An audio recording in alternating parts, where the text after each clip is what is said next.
I think the Eagles defense actually has their work cut out for them. I think other than Dak Prescott, this is the best quarterback they're going to face during the last 7 weeks of the season.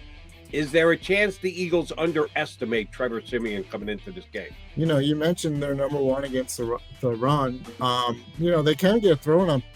I think they're like 25th or 26th in pass defense and everything. It's funny how that works. You can't run, you throw. Yeah, maybe that's why they're so successful against the run, because teams are throwing all the time against them. But I mean.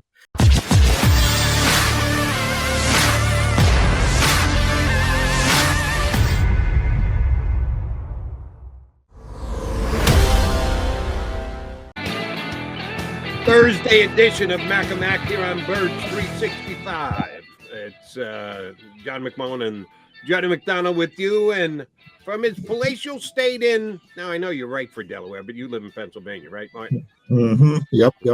Gotcha. I didn't want to inadvertently put you in the first state when you weren't actually down there. He sends it off electronically. His column, all his inside info on the Philadelphia Eagles on a day-in, day-out basis. He's good enough to hop aboard with us. Martin Frank from the Delaware News Journal. All right, have you swung, Martin? I kind of gave you a hard time there in your introduction because there was a little pessimism when we had you on earlier in the year. Have you jumped on the Eagle bandwagon with both feet? I'm starting to climb up onto the bandwagon. I mean, there we go. They look really good against the Broncos. You look at their schedule coming up. I mean, after they get past the Saints, it's all like Giants, Jets, Washington, and then a possible meaningless finale against Dallas. I mean, meaningless for Dallas, obviously, because they're running away with the division. So, there are a lot of potential wins, still up ahead. Yeah, there are. And the Eagles have ridden this late NFC East schedule to the playoffs before. We don't have to look back too far. They've been able to do that. So they're at least in a position to where you look at moving forward, the Trevor Simeons of the world, Daniel Jones, whoever's going to be the Jets roll out. It could be Joe Flacco. That'd be great for Martin. That would be phenomenal. And I think it would be great for all of us if Joe started that game. And then again, Taylor Heineke, on and on and on. That's pretty nice respite after dealing with Tom Brady and Patrick Mahomes and even the Derek Carrs and the Justin Herberts. It doesn't get much easier. You got to feel good if you're Nick Sirianni. But you don't want to look ahead. You got to win this game. How do you win this game, Martin? This is the key. You got to win a game at home. Yeah, I mean, that's incredible. Their last home victory was last December against these very New Orleans Saints. And that, I believe, was Jalen Hurts' first NFL start. And the Saints were actually 10-2 at that point last year. They were on a 9-game winning streak. And, the Eagles were pretty much in total chaos and turmoil. And Jalen Hurts comes in and they beat the Saints 24-21, and everyone thought, wow, we really got something. And then we've seen kind of an interesting offseason, and here they are again playing the same Saints, but they don't have, their quarterback situation is kind of iffy. They're not the offensive juggernaut that they've been under Sean Payton and Drew Brees for so many years. It's kind of an interesting game. Yeah, it's funny that you mentioned the way that Jalen Hurts played last year, and a little bit of a surprise, and people got excited, then it leveled off. And now, just heading into this week, it's peaking up again because Jalen Hurts has as good a week as he did last week against the Broncos. Isn't it amazing, Martin, that if you have a legitimate running game, when you have a running game that the other defense has to respect and or borderline fear, it makes everything so much easier for the quarterback, doesn't it? Yeah, absolutely. I mean, you look at what Jalen Hurts has done the last 3 games. I think his passer rating is second in the NFL over the last 3 games at like 102 something. He's completing 2/3 of his passes, and you look at the reason why. Well, he's only throwing 18 times a game. And then before that, he was throwing 35 times a game. His completion percentage was much lower. His passer rating was, pedestrian at best. So, they've taken a lot of pressure off Jalen Hurts to make a play. I mean, obviously, throwing from the pocket is not his strength. He's not doing it as often, and he's using his running backs. That's kind of opening up the defense because they have to like play closer to the line of scrimmage now. And you find guys like Devontae Smith and Dallas Goedert. I mean, that those two have been great for him, and yeah, it makes a big difference. Jody, you're absolutely right. And Martin, that running game is the big story this week for a lot of reasons. One, its effectiveness. The Eagles are up to third in the NFL as a whole as a running team. They're facing the number one ranked run defense, so it's strength versus strength. If you take those 3 weeks, they're leading the NFL in rushing, the Eagles. They've been over 200 twice, so that means gain balls for the entire offensive line on 2 occasions. Nick Sirianni, if you hit 200, you get a gain ball. But only you have to win, though. So, I mean. Yeah, you have to win also. So good point, Martin. Martin. The last 2 game balls. That's right. That's right. You don't get one for a loss. Dominant, though, and they were dominant without Miles Sanders, and Miles Sanders looks like he's going to be back. Nick certainly intimated that yesterday. I don't think there's any question he's the most talented running back the Eagles have. I don't even think it's close. For whatever reason, they were better without him, and you can expound on the reasons, but the old adage is, if it's not broke, don't fix it. The Eagles look like they're about to fix it, and it's not broke. Well, I would say about not fixing it. I mean, I don't think it's going to be Miles Sanders as the every down back like it was before he got hurt. I mean, remember, like before he got hurt, Boston Scott and Jordan Howard hadn't had a carry all season. Jordan Howard was on the practice squad, and Boston Scott's first carries, I believe, were after Miles left the game against the Raiders. So the only other person who really touched the ball was Kenny Gainwell, and he's actually the one who's lost out like the last 3 weeks. I mean, I think he's only had 2 carries in each of the last 2 games. So, I mean, I get the feeling it's going to be much more of a rotation. I mean, you go back to Miles Sanders' rookie year in 2019, where like Jordan Howard was kind of the main back and Miles Sanders kind of rotated in and stuff. And Jordan Howard was off to a great start. If you remember that year when he got hurt, like midway through, Jordan Howard was the Eagles' leading rusher. I mean, Miles Sanders was getting chances here and there and stuff, but it was mostly Jordan Howard show. I'm not saying it's going back to that, but I think you're going to see quite a bit of like Miles Sanders and then Jordan Howard and maybe some Boston Scott sprinkled in there and everything like that. I mean, I do think Kenny Gainwell is going to be the odd man out for a while anyway. So, it's going to be interesting to see how that all works out, but I don't think we're going back to the day like, earlier this season where Miles Sanders is the every down back and you're getting Kenny Gainwell in there every now and then for, like a third down passing situation. Right. So I think you see it same as me and John. It isn't broke. It may not be broke. I don't think they're going to fix it. They may tinker with it. Yeah. It'll be very interesting to see how it tinkers out this weekend. All right. We're having great fun and debate on how the Eagles are going to handle their running game this week. Oh, by the way, in the passing game, Devontae Smith was great on Sunday. Devontae Smith is great, is going to be great. Dallas Goedert may or may not go. Did not practice yesterday. Is still in concussion protocol. Probably something we're not going to know about till Sunday. If Goddard can't go, somebody other than Devontae Smith has to catch the ball for the Eagles. Who the hell's that going to be, Martin Frank? That's a good question. I have no idea. And it is a problem. I mean, even before Dallas Goedert got hurt, like you only have 2 guys you can rely on to catch a ball, and Devontae Smith and Dallas Goedert. I mean, Quez Watkins can get behind the defense and stuff, but is he going to catch the ball? I mean, we haven't seen that much lately. I mean, he had the one, I believe he had like a 91-yard reception in week 2, and I don't think he's had anything longer than like 26, 27 yards in the last 5 or 6 weeks.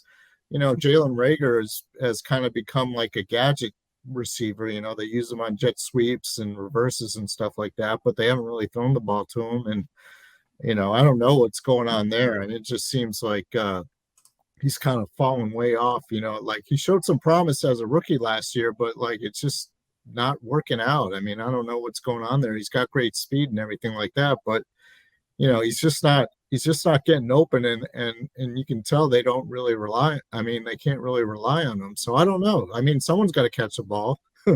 It can't be just Devontae Smith, because obviously if you're the Saints, I mean, and Dallas Goedert isn't playing, I'd put 3 guys on Devontae Smith, and I'd say, here, throw it to JJ Arcega-Whiteside, throw it to Greg Ward, somebody else. Let's see somebody else beat you. Because I mean, it's got to be. I mean, that would be like an easy way to defend the Eagles. Like you just put everyone at the line of scrimmage, you put your cornerbacks and nickel on Devontae Smith and force somebody else to beat you. Because I don't know if the Eagles can do that, at this point. Could that somebody be Martin, especially with no Dallas Goedert? Could that somebody be Tyree Jackson? Are we finally going to see Tyree Jackson get the football? Maybe. Might as well. I mean, tried everything else basically. I mean, why not? I mean, he's like the unknown, right? Yeah. Throw him in there, see what happens. Throw it out there. Jack Stoll, 2 receptions for 4 yards. Maybe we can't see that. Is this sustainable though, long term? The way the Eagles are playing right now, obviously you're not going to average 180 yards rushing a game over 17 games. I mean, it's just not going to happen in this league. Right. So the way they've been playing, do you think it's sustainable long term? And by long term, I mean the rest of the season. Can they make the playoffs playing in this particular fashion as the number 7 seed? You're only talking about most likely 9 wins, maybe even 8 wins. Let's be honest. I think it is sustainable just based on the teams they have left on their schedule. It's good enough to beat bad teams. We've seen that this year. I mean, they've pummeled the Lions, they've pummeled, the Atlanta Falcons in the first game, and Denver, on Sunday. I mean, but if you get in the playoffs as a 7 seed, you're playing the likes of Arizona or Green Bay or the Rams, and no, that's not sustainable. You're not going to win a Super Bowl doing it that way, but you can. I mean, the Eagles can get to the playoffs by doing it. I mean, it just becomes easier for defenses to plan against. I mean, the Giants, when they play them next week, will see the film and they'll say, hey, what if we put 9 guys up at the line of scrimmage and double team Devontae Smith? And I mean, I would think it would be kind of easy for opponents to figure out how to stop it. So, yeah, long term, not sustainable. I mean, in the playoffs, it's not sustainable. But for the Eagles, based on their schedule, I think it is. I think it's possible they can kind of ride this type of offense and get in the postseason. And I think all things considered, if they were to make the playoffs, that would be something that would be really interesting, because I don't think anybody expected that with this new coaching staff and pretty much turning over a lot of the team and everything like that. So, might as well see how far it takes you, because what else are they going to do? Somebody's going to have to step up and catch the ball other than Devontae Smith. Yeah, absolutely. On Sunday, because I can guarantee you the Saints are a very good, well-coached football team. They can break down film and check the stats as much as anybody and analytically analyze. Oh, maybe we should stop Devonta Smith. Why don't we start by putting Marshawn Lattimore on him? One of the best cover corners in the National Football League. Yeah, I'm following him around. Absolutely. I guarantee you that's the way it plays out on Sunday. All right, let's flip it over to the other side of the ball, Martin. Defense. Yeah. Trevor Simeon is a career backup in this league. He had his run in Denver where he started for most of the year. Wasn't good enough to keep the job, although he won more games than he lost. His numbers weren't phenomenal, but they weren't awful either. And he has played well the last couple of weeks since stepping in for Jameis Winston. He's got 5 touchdown passes and no interceptions. Last week, down by 11 points with 10 minutes to go against a very good Titans defense. He marched him down the field, got a field goal, got the ball back, marched him down the field, stuck it in the end zone. He just couldn't convert the 2-point conversion. So if they came up 2 points short against the hottest team in the National Football League, I think the Eagles defense actually has their work cut out for them. I think other than Dak Prescott, this is the best quarterback they're going to face during the last 7 weeks of the season. Is there a chance the Eagles underestimate Trevor Simeon coming into this game? I would hope not. I mean, they've, like you said, he doesn't make mistakes, and those are typically like dangerous quarterbacks for the Eagles to play against. I mean, you don't want a guy like, he's not going to like turn the ball over. He's not going to like, he's not going to do anything flashy, but he's going to be effective. And you've seen the Eagles; they've given up 80% completion percentages to 5 quarterbacks this year, and Trevor Simeon is definitely somebody who can complete the short passes, the underneath passes that the Eagles defense like to give up, just so they don't get beat deep. I mean, throwing deep is not Trevor Simeon's thing anyway. So, it kind of plays into the Eagles defense, kind of plays into his hands because he's good enough to take advantage of what's available underneath. And, if they keep doing that, he'll just march him down the field. I mean, you saw, like you mentioned, you saw that against Tennessee, like at the end, he just led them right down the field for 2 scores late in the game to potentially tie the game. They couldn't convert the 2-point play. So, I mean, yeah, they got to be on their toes. I mean, it's not going to be an easy thing. I mean, it's just not this, it's not the Saints that you're used to with Drew Brees and, Michael Thomas and everything like that. I mean, they could beat you so many ways back then, but now, it's more of a controlled passing game and everything like that. It's not going to be very flashy. By the way, I hope Jonathan Gannon was listening to Jody saying this is the best quarterback they're going to face the rest of the way. That's going to make him feel good. I said other than Dak Prescott. Yeah. But I'll take Trevor Simeon over Taylor Heineke and/or Daniel Jones and/or Joe Flacco / Mike Wilson / That's got to make Jonathan Gannon feel really good. That's all I'm saying. Now, Taysom Hill is still there. And, we talked about the last time the Eagles won at Lincoln Financial Field. Drew Brees wasn't the quarterback. Taysom Hill was the quarterback.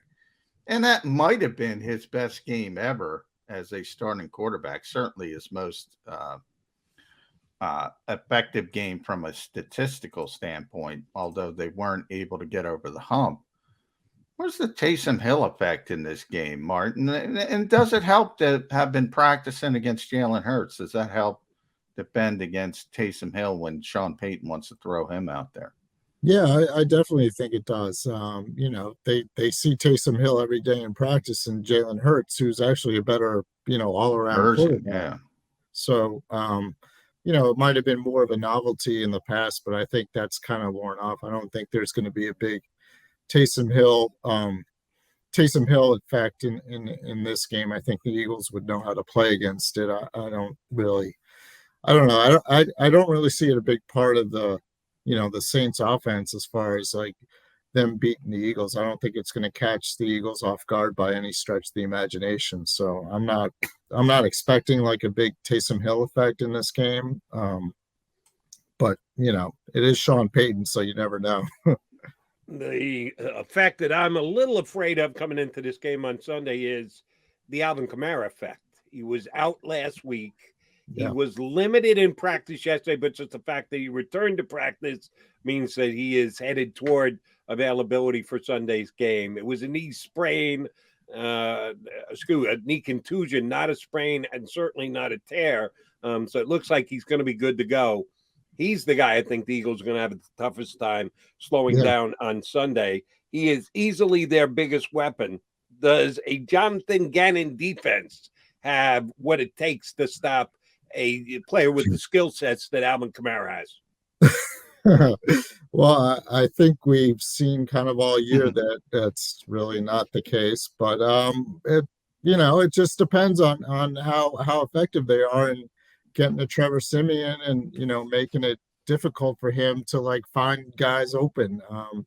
Kamara is great because he can run the ball and he can catch the ball. I mean, he's like the total complete back and everything like that. And those guys give the Eagles fits because, his thing is getting open underneath the coverage and then, making players miss, linebackers miss and everything and getting big yards. So, yeah, Kamara is very dangerous. I mean, that's someone the Eagles definitely have to worry about. And assuming he's playing, which it kind of looks like it's heading that direction, I mean, that could be a tough tough task for the Eagles trying to slow him down. We'll just see. I mean, it's, they've kind of struggled against guys like that in the past. So I don't see why that wouldn't be the case with Kamara. I mean, he's really good, obviously.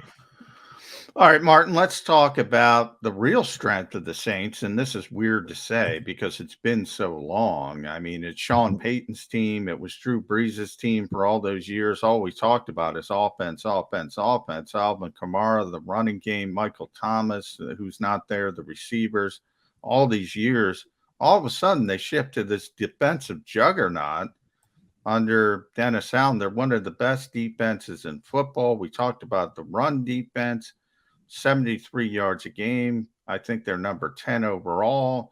They got players at all three levels: Cam Jordan, Marcus Davenport, David Onyemata. Demario Davis is the most physical linebacker in the NFL. I truly believe that. Our old friend Malcolm Jenkins on the back end. Marcus Williams is a great safety. Marshawn Lattimore, as Jody brought up. BJ Williams, all over the place. They got players on defense. Is this the best defense the Eagles have faced? Yeah, it might be. I mean, you mentioned they're number one against the run. They can get thrown on. I think they're like 25th or 26th in pass defense and everything. It's funny how that works. You can't run, you throw. Yeah, maybe that's why they're so successful against the run, because teams are throwing all the time against them. But I mean, see, now sorry to interrupt. I think of it the other way.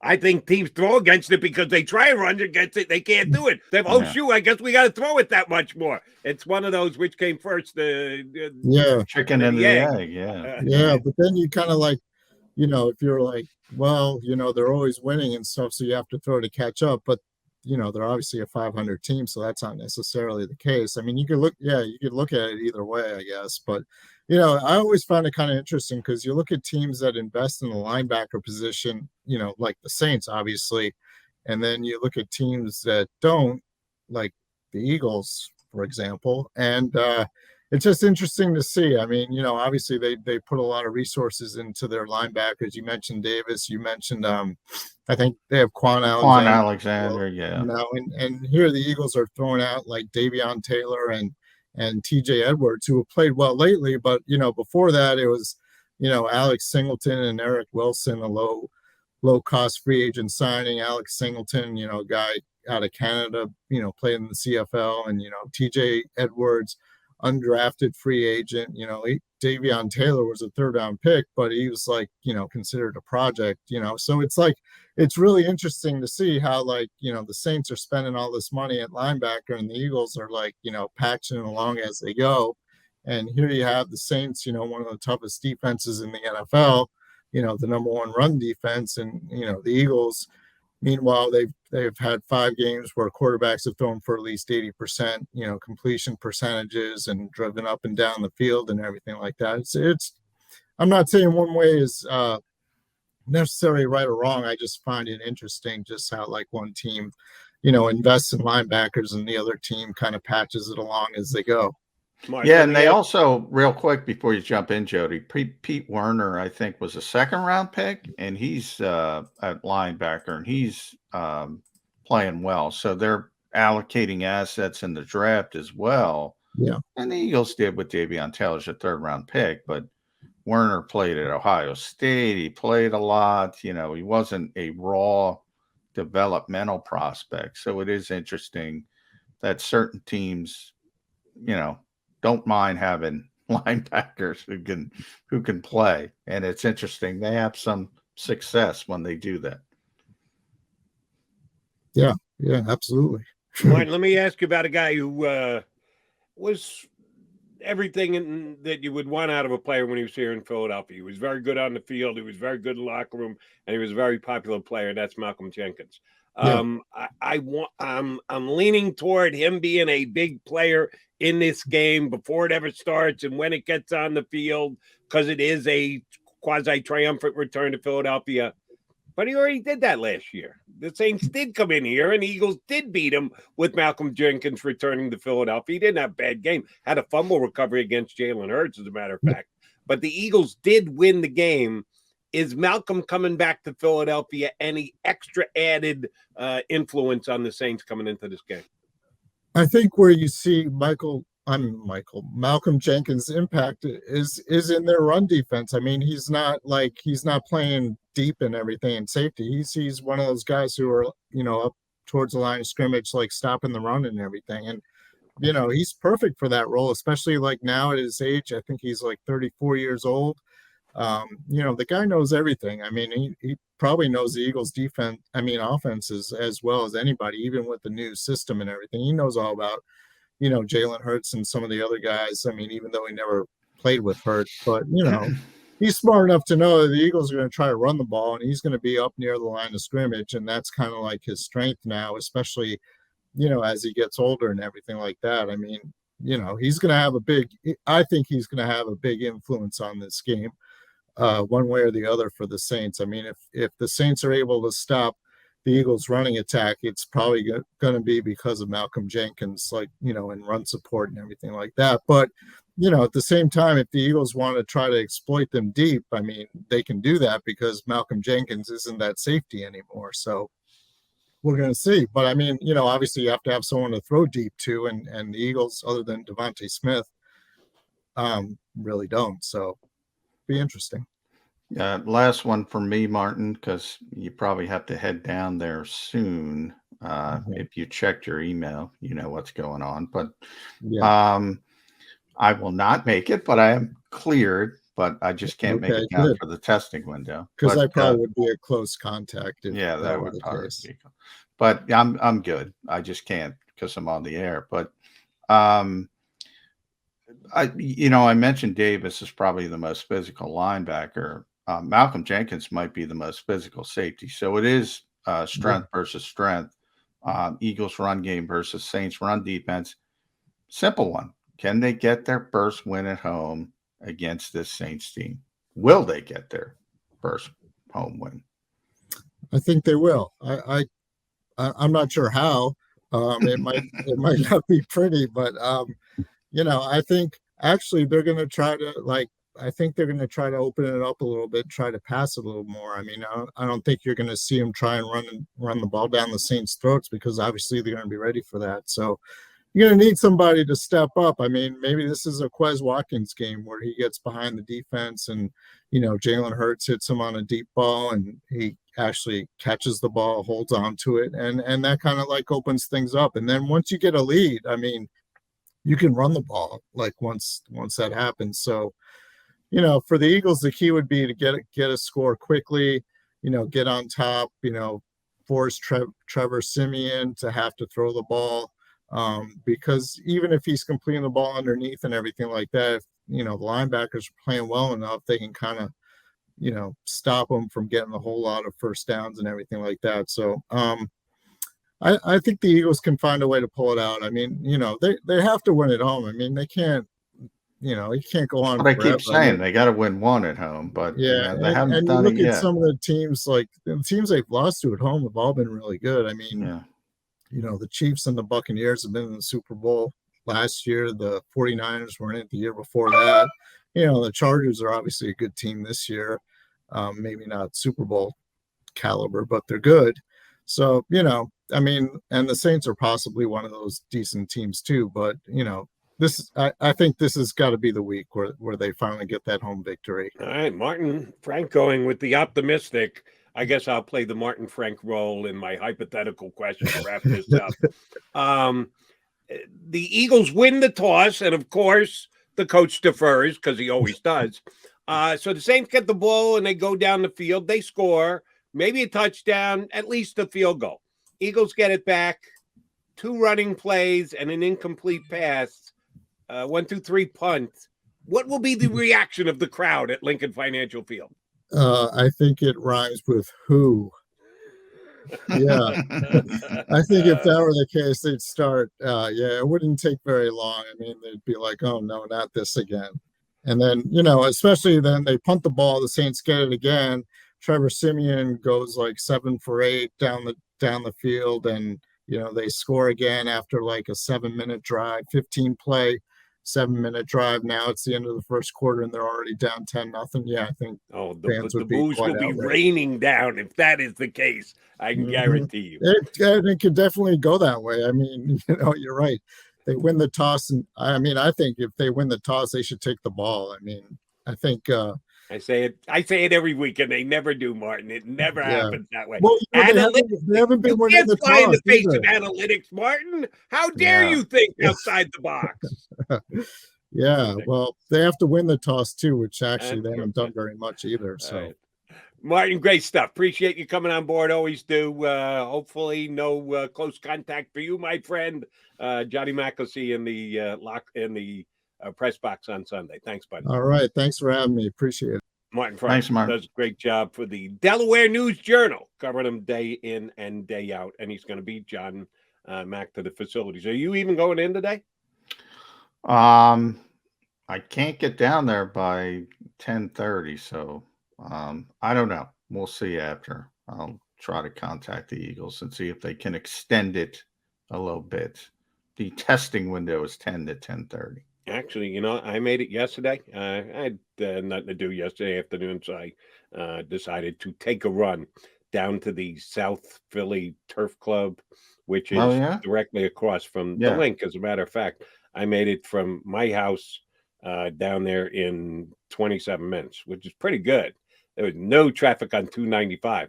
So you can make it. If you get, as soon as the show's over, boom, Johnny Mac out the door. I'm telling you, you'll be there by 10:30. It's possible. Not happening. Everything. You're not even going to try. Come on, don't lie to the people. We're on TV. You got to be honest when we're no. I'm going to try if they give me the go ahead to try. If they say, because I can make it down there by 10:45. If they say, come on down. I'll run on down. But if it's a hard 10:30. Yeah, I'm not. You're not going to try. I got to get the dog out. I got to do all this. Which, by the way, nice morning this morning. Oh, yeah, it's like beautiful. 50 degrees. It's supposed to be 70. A couple days it was freezing getting the dog out. This morning was like a piece of cake. I didn't even have to put a sweater on. Yeah, this is the last nice day for a while, so people should enjoy it. I think we're going to hit 70. I'll get out with the dog at 10 o'clock. You'll decide whether you're going down to the link or not. All right, here's what we're going to do. We're going to take a timeout, come back, talk about more about the upcoming game. I'll give Johnny some numbers about the opposition on the sideline.